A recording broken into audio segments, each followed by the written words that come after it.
Hello, everyone, and welcome to our Saturday afternoon session of Get to Know DePaul. This afternoon, I'm chatting with the Fraternity and Sorority Life staff that's out of our Office of Student Involvement. But as a reminder, you can check into today's stream by scanning the QR code pictured here. There's also a link in the chat box so that you can copy and paste and check in through our D-Hub page. So check in for your opportunity to win a stainless steel Lincoln Park map water bottle. So we'll go ahead and get started. I'll show this screen again at the very end of today's stream. But Mary, Pierre, thanks so much for taking part of your Saturday to join us. Yeah, of course. Happy to be here. Yeah, for sure. We're excited to talk. Yeah. So for those of you who may be new to the stream, what we're doing throughout Welcome Week is we are every day at 11 a.m. and 4 p.m. We're taking some time to do a deep dive into the different programs, services, and offices that you'll have access to while you're a student at DePaul. So today we're talking about fraternity and sorority life, which has a very close part to my heart. I was a member of an FSL chapter at my undergraduate institution, and obviously now get to work closely with the community and student involvement. So before we get started, though, and talk too much about FSL, how about we start with introductions? So Mary, why don't you kick us off and tell us a little bit about who you are, where you're from, and why you came to DePaul? Yeah, for sure. Hi, friends. My name is Mary Osborne, and I am one of the coordinators for Fraternity and Sorority Life. I also work with Demon-Thon, our dance marathon-oriented student organization. So I am originally from the great state of Kentucky. I was born and raised in Springfield. It's a pretty small town in South Central Kentucky. That's also where I did my undergrad, and then some kind of hopping around the U.S. working for my national sorority and things like that, getting my master's degree, and then obviously came to here and to Chicago for DePaul. So I originally applied at DePaul because my significant other and I were looking to live in the Chicago area, but I think what really drew me into the institution was the mission and its sense of purpose and the connection to social justice, and being able to pull that into my everyday work was really important and valuable to me. So I think that that's really what the hook was for me in coming to work at DePaul. So I have only been here for, I say only, but 6 months. I started March 3rd, I think, so about 10 days before we went into quarantine. So I'll be really frank, I don't know a ton about the campus itself yet, but I really loved getting to work with the students for the past 6 months. It's been really wonderful. Yeah. As a fun aside for those of you watching, so when Mary and I and Pierre all work in the same office, but Mary started while I had a couple other things going on that pulled me out of the office. So Mary and I literally saw each other in the office for 2 days. And the rest has been in 2 by 2 inch squares for the rest of it. Yeah, it's been a wild ride. Yeah, Pierre, how about you? So wild. Hey, hi everybody. My name is Pierre Jefferson. I'm the coordinator for traditions and fraternity and sorority life here at DePaul. I mean, not here in my apartment at DePaul for the time being. Hey, it's like you say, DePaul is where you are, right? DePaul is where you are, yes. Yeah. I'm from the greater state of Nebraska. Fun fact, there are more cows in Nebraska than actual humans. So that's a fun fact for you. I've been working here at DePaul for a year and some change, here in a couple of months. So it's been really cool. It's been a cool year so far. The reason why I came to DePaul was really because the position really drew me in. A position that really kind of put both of my loves together, programming and both FSL. And so that was the initial draw. And then getting here and knowing some of the people who are working in the office, Courtney, Tanisha, Rigo from association we're a part of, was awesome. Also really great to just be able to know them. And then meeting the students really is what okay, you have to be here. Students were very engaging when I was here and just really excited about their experience in their community. Yeah, and it's been a dynamic year, for both of you. And I think we've been working for a long time to have a really strong FSL staff. So between the two of you with Natalie, I know we're there, and I'm excited for the year ahead, even in this virtual environment. So how about for those who either are new to DePaul or even some of our FSL students who may be watching, could you provide an overview of what fraternity and sorority life is? for those who are just who have no concept of it, what is fraternity and sorority life? Yeah, so fraternity and sorority life really encompasses our social and cultural fraternities and sororities, and then all the things that go into maintaining that experience and making sure that it's a positive and safe experience for all of the students who are a part or the students who interact with the organization. So at DePaul, we have 29 chapters currently that are broken up over 4 councils. So we have the Panhellenic Council, which houses our 8 National Panhellenic Conference sororities. We have the Multicultural Greek Council, which houses our Asian Pacific Islander, Desi American, Latinx, and multicultural Greek organizations. Then we have our MPHC Council, which houses our Divine Nine or historically Black Greek letter organizations. Then we have our Interfraternity Council that houses our National Interfraternity or North American Interfraternity Conference fraternities, as well as some others that kind of fall in that same grouping. So we have those 4 governing councils, and then we also have one honor society, Order of Omega, which is for our students that perform in the top 15% of our fraternity and sorority community academically. And they kind of do some different programming and stuff like that. So those are who's in our community, just so you kind of have an idea. But within the FSL staff, so what Pierre and I and Natalie do kind of on a day-to-day basis is some chapter coaching. So we work with the leaders of the fraternity and sorority community to make sure that they're following through on some goals and meeting their national fraternity and sorority requirements, following DePaul policies and stuff like that. We do leadership development and teach them different risk management strategies or ways to lead their organizations, because our chapters range in size from 3 members all the way up to 90 members, depending upon the time. And so different strategies to help manage groups that are those sizes. We do some educational programming on how to conduct safe intake and recruitment practices. We help chapters build community within the fraternity and sorority community through different events like FSL Week and things like that. And then we also work to facilitate the recruitment or intake processes, or help the chapters facilitate those depending upon which council they fall in. So it's kind of a lot in a little, in as few words as I could possibly put our fraternity and sorority experience into. But yeah, that's kind of what we do. Yeah, you did a great job getting it all in there. Thanks. I will admit I had some notes off to the side because I was like, oh, I feel like this is going to be a lot. Well, one of the things that I oftentimes hear our students talk about, and I know that I've seen quite a bit, is that people talk about fraternity and sorority life as values-based organizations. Mm-hmm. Perhaps Pierre, would you mind speaking a little bit on what that means? When they say that they're values-based organizations, what does that mean, and how do they really bring that to fruition?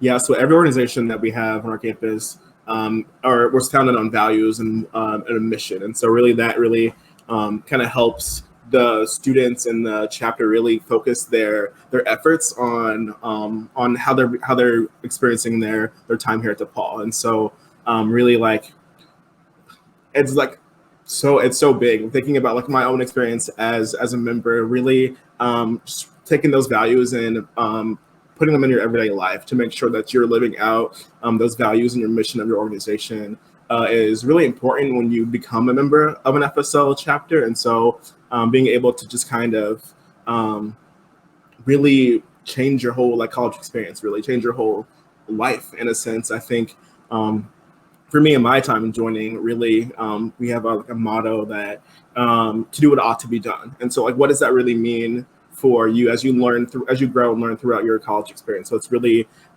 doing what is necessary for the greater good of all people. And so I think whatever organization that you're a part of, that you potentially join, there'll be mission and values that you can really instill into your life. So I think that's a huge part of joining an FSL chapter, or being a member. And so that's something that we all take very near and dear and close to us. So I think you look forward to having that experience of learning those values and putting them into your life is super, super special. I can't even I'm like getting like almost emotional, like talking about it right now. But it's a really cool opportunity just to grow in a way that you never thought before. Yeah, one of the things that I've heard, students and alumni talk about for fraternity and sorority life is that it's this opportunity for you to become the best version of yourself. And that's why I think one of the main reasons why FSL exists. Like it's here to speed up and amplify, if you will, the individual values and skill sets that you have, and to help you develop those and put those into action and be in these really robust communities where you're both connecting with people while you're a collegiate member, but then also in your alumni network. Like that's one of the spectacular benefits about fraternity and sorority life that people sometimes forget about. But like, for example, Chi Omega is the second largest women's organization in the world behind the Girl Scouts. And like everyone knows how large the Girl Scouts are, right? Like these organizations are a spectacular networking opportunity. And actually, there might be a Chi Omega watching this who perhaps might want to correct me, because I feel like someone at some point told me that they're now larger than the Girl Scouts, but I am not a Chi O, so I can't speak to that. But, yeah, I think it's this, we sometimes forget about that, and we forget about those benefits, or that's one of the reasons that I really see as a great benefit and draw for fraternity and sorority life. Yeah. Absolutely. Yeah. So we're talking about, how great these chapters are and how great of an experience this is. Actually, I was like, there was something else I wanted to add to that, because I think one of the other questions that we oftentimes get is, why are there so many chapters? Like, if we're doing this big community, why not have one? Like, why have 29 of them? But the thing I wanted to add for there is, like, I think while we know we have one very strong community, we have 29 different organizations, because the way that they bring those things to life is just a little bit different, right? They have different philanthropies, they have different tie-ins, they have different foundational documents. There's different narrative stories around why they were founded, and even our 4 different councils, right? There's 4 different draws for that. So I was hoping perhaps you could talk a little bit more about these 4 councils. Like, what are the 4 councils? Like, are there any guiding principles or things that distinguish some of those councils from others? So Mary, you want to start first perhaps with MGC and Panhellenic? Yeah, for sure. So our MGC community, the real purpose of the council is to bring unity to all of the multicultural Greek organizations and celebrate their each individual cultural heritage, depending upon which organization you're talking about.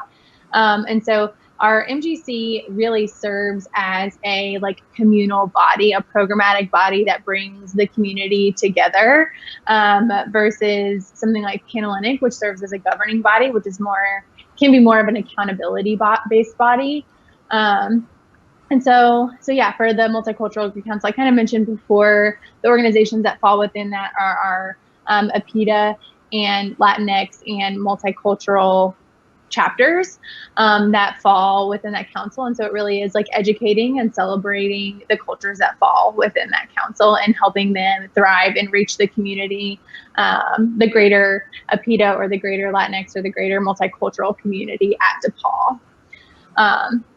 And so with each chapter underneath of that council, that's going to look different inside the chapter, but the council as a whole, that's kind of their mission. And so we have, I have to count it out, 3 fraternities in MGC, and then 3 fraternities, 5 sororities, 5, yep, 8, and then 1 co-ed organization. I had to look at my hands because I'm like, 3 fraternities, 5 sororities, and 1 co-ed organization within that council, and each of them operate in different ways. I think the best way to learn about our multicultural Greek community is to follow them on social media. You can see the handle down there. And from there, they also have access, you'll have access to all of the individual chapters, social media accounts as well. And so I think that that's a really great way to learn about each individual chapter.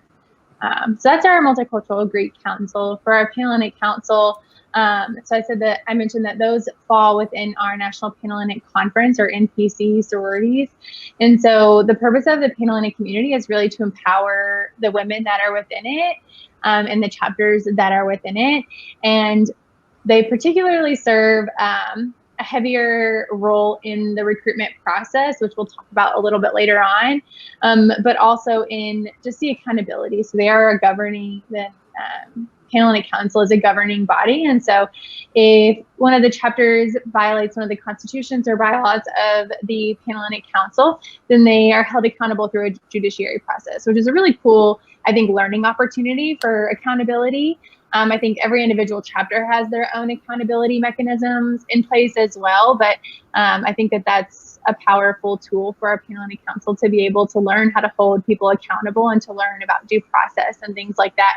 Things that, like, for me, I'm a Panhellenic woman, like, I had never heard of before I joined my own organization. And so learning to work through some of those challenges was really cool. But also, really, I think the women's empowerment piece, and how do we teach our collegiate women skills that will enhance their life while they're in college, but also after college. So the National Panhellenic Conference has what's called the Be Bold series, which is used to educate the Panhellenic community members on different facets of challenges maybe that women face. So self-confidence or conflict or things like that.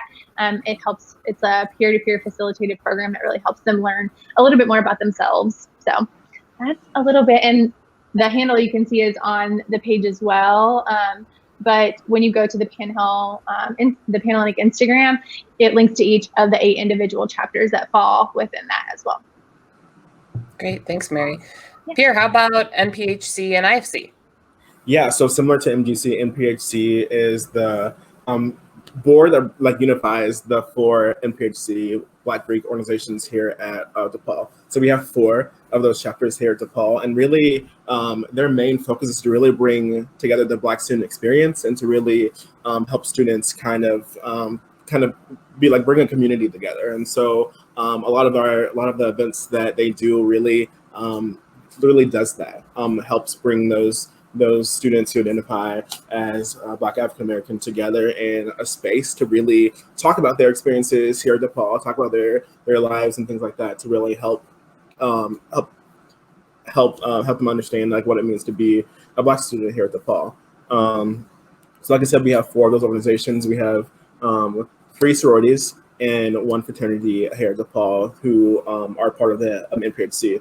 NPHC is also very new to the council is very new to DePaul, so it's about a year old, I think, and so still a lot of growth to come within the council. But we have students who are really excited to help welcome new students and current students, really bring that community together here at DePaul. And then for our NPHC, you can find the Instagram handle below, and you can find your way to all the chapters from the main NPHC Council Instagram page. And then we have IFC. IFC, we have 8 organizations who are a part of the IFC, and the IFC is really the programming body and governing body for all fraternities on our campus, for all the IFC and IC fraternities on our campus. And so really they do a lot of coordinating when it comes to recruitment, which we'll talk about later. And also they do kind of the due process, kind of the governing body that Mary was talking about a little bit earlier with Panhellenic, but it's similar to that. They do bystander intervention training for all of our IFC men on our campus. Tons of stuff. They do programming, and it's really just a way to really bring them together with programs and events. The IFC executive board really oversees the community, about hundreds of men, really making sure that they are having a great experience in their chapters. That's great. Thanks so much for sharing that, Pierre. I'd be remiss if I didn't take this opportunity to also note that 2 weeks ago, NPHC was in the news because Kamala Harris, as everyone knows, is running for vice president of the United States. So I would be remiss if I didn't take this opportunity to remind people to vote. So DePaul actually has a voter engagement tool at depaul.turbovote.org. The software can help you get registered to vote for this and any upcoming election. So if you go to, again, depaul.turbovote.org, you can follow the process to get registered to vote. So with, Kamala Harris is a member of Alpha Kappa Alpha Sorority Incorporated. So you may have heard about NPHC in the news recently. So I always take any opportunity I can to remind students to register to vote. So I saw a window and had to go through it. Yes. So, please go vote. Yeah. So obviously, fall is going to look a little bit different. If anybody is familiar with fraternity and sorority life at all, we've typically had bid days on the quad with, hundreds of women running home. IFCs had their big bid days. Our NPHC and MGC chapters have done their reveals. And obviously it's going to look a little bit different for this upcoming fall. So I'm curious if you could, take a couple minutes here and talk about how students can interact with fraternity and sorority life as they head into this fall, and if there's anything in particular that they should know or prepare for as they head in.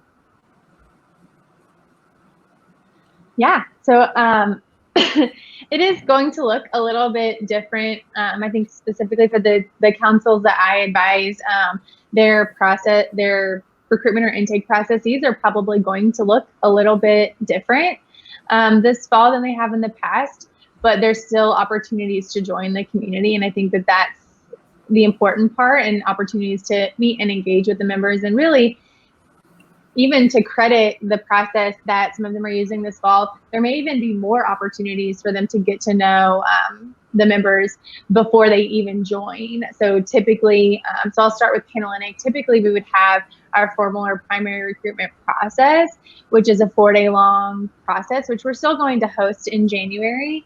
But all the chapters have transitioned to doing what's known as a continuous open recruitment or continuous open bidding process, which really allows the chapter on their, their own timeline and the ability to have their own autonomy over what those recruitment events look like this fall. And so we've had chapters that have moved fully virtual for their entire COB process and are hosting Zoom informationals and Zoom recruitment events where you get to talk one-on-one with chapter members and things like that. And they're having several of those starting now. I think Kyo had their first one yesterday, all the way through the fall quarter, honestly. I'm sure some chapters will continue having some of those events all the way through. And then there are some chapters who have opted for much smaller but in-person and virtual events, just so that way if there are people in the Chicagoland area, so I think Delta Zeta mentioned that they're planning to do some small things at the park and sit, socially distanced and have the opportunity to meet in person. And so each of those processes for Panhellenic for the 8 chapters are going to look different. If you're interested in the recruitment process or the COB process this fall, if you go to go.depaul.edu/FSL, you can fill out the Panhellenic interest form.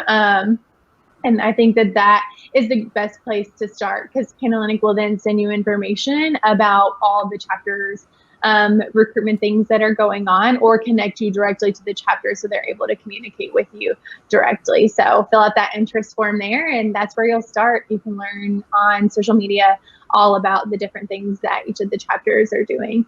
And so even bid days will look different for every chapter. They may be doing Zoom bid days, or, again, like very small gatherings with all the socially distant requirements put into place. So that's what our Panhellenic community is going to look like this fall. It's not going to be everyone on the quad, but I think that the chapters are adapting really well and are very, very excited to welcome people into their community. For MGC organizations, those are, I think, per their national organization, it just kind of varies on what that process is going to look like. And to be honest, some of it may not even change at all from what you would traditionally see with an MGC intake process or recruitment process. And so depending upon the organization, those start with an informational session or an opening recruitment aspirant event, and then move into an educational process. There's typically an application involved. The best way to learn if an MGC organization is doing intake or recruitment is to follow along on social media and attend their events. And get to know the members of the organization. That's your greatest tool, is attending those events. So some of those events are virtual. I know that Lambda Theta Alpha is hosting an event, or hosted an event earlier this week. So I'm sure we will see more from them as well this fall. But yeah, that's kind of for our MGC organizations. And in the spring, what we saw with new member presentations, so with our culturally based organizations, oftentimes you'll see a new member presentation. And what we saw in the spring was a lot of social media based presentations. And so I anticipate we may see some of that. We may see smaller in-person presentations as well. Again, making sure that they're following all of the social distancing guidelines and requirements for the state of Illinois as well. But yeah. Awesome. For NPHC, like Mary said, MGC, a lot of it won't change. I think the biggest change for NPHC is that some of the stuff will be virtual, which informationals and things like that. And I believe all of our chapters are hosting those informationals this fall. So there's opportunity for you all to follow along the other Instagram accounts to see when those things are. And the best way to really is to connect and engage with them to really figure out if they're doing like intake and recruitment and things like that. The best way is really attend those events, get to know the members, and fill it out. And so, like, there'll be application and stuff involved with that. So it's just really you going to that information and learning more about the process and what it's like. Yeah, so like I said, a lot of it won't really change. But I know, like Mary said about MGC, like there'll be most of it will be virtual, and those presentations will happen via social media. So moving on to IFC, IFC will look a lot different than the past, and so IFC had I guess if we weren't in a typical fall, IFC will host a big kickoff. They'll have like T-shirts, they'll be handing out all the stuff, and everyone would be everywhere, essentially. And so IFC won't be doing that. And so IFC will do an informal recruitment process. So usually it's structured. And so this process that we're doing now is unstructured. And so what that means is IFC won't be hosting any large gatherings, any gatherings at all. And so it's really up to the individual chapters to take it upon themselves to reach out to potential new members and to gain interest, see who's interested and things like that. And so the best way for you all, if you're interested in joining an IFC chapter, learning more about IFC, is to go to our website, go down to Paul/FSL, to fill out that the IFC interest form. We'll be able to connect you with chapters that way. And so all 8 chapters will be doing recruitment events from now until the end of the quarter, I think. So really just being able to gauge that interest and being able to find out more about IFC that way. I think that's all. Yeah, there's so much. I know. And I know Kira and I mentioned the interest form for both Panhellenic and IFC, but there also is an NPHC interest form and an MGC interest form also on the website, which allows us to then facilitate the contact onto the chapter as well if you're interested in using those interest forms too. Yeah. Well, and I think the other thing that I would add, and this is working for in student involvement. If you have an interest in fraternity and sorority life and you aren't sure, which council, which chapter is for you, that's why people like Mary and Pierre are here, to have those conversations and to start to do some of that exploration and really like talk about the nuances and the differences, so that you don't just go into this blind. We talk about fraternity and sorority life as a lifelong commitment. And that's something that, our chapters take very, very seriously. So we want to make sure that you're finding your spot, you're finding your people, you're finding your community. And we're definitely here to help for that. So again, the information's scrolling on the bottom of the screen there, but I know for sure, I can say with confidence that Mary and Pierre would welcome conversations as we head into the fall and really throughout the year, because there is membership opportunities throughout the year. So as we, look to start wrapping things up here, I wanted to remind our viewers, if you have any questions, feel free to post them in the comments. Your comment along with your picture will show up on screen, and you can ask Mary and Pierre live as we're doing it here today. But Mary and Pierre, I know we've got a lot of first-year students and new to DePaul students. So I'm just curious, do you have any general advice as these students start their time at DePaul, either as they're considering fraternity and sorority life or just as a general student at DePaul? I would say the best way you can safely get out there and meet folks, take advantage of opportunities that are like presented to you. That's really the best way to learn more about DePaul, learn more about who you are as a person, so that way you can grow and mold yourself into this awesome human being when you're done, when you cross that graduation stage. I think the one thing that I'll say is like, don't be afraid to pop into the Zoom events. I know that it can be really intimidating, and I promise you, the students who are hosting those events are also intimidated by hosting those events. And so know that you're in good company when you're hopping on those, but don't be afraid to hop in just so you can learn a little bit more.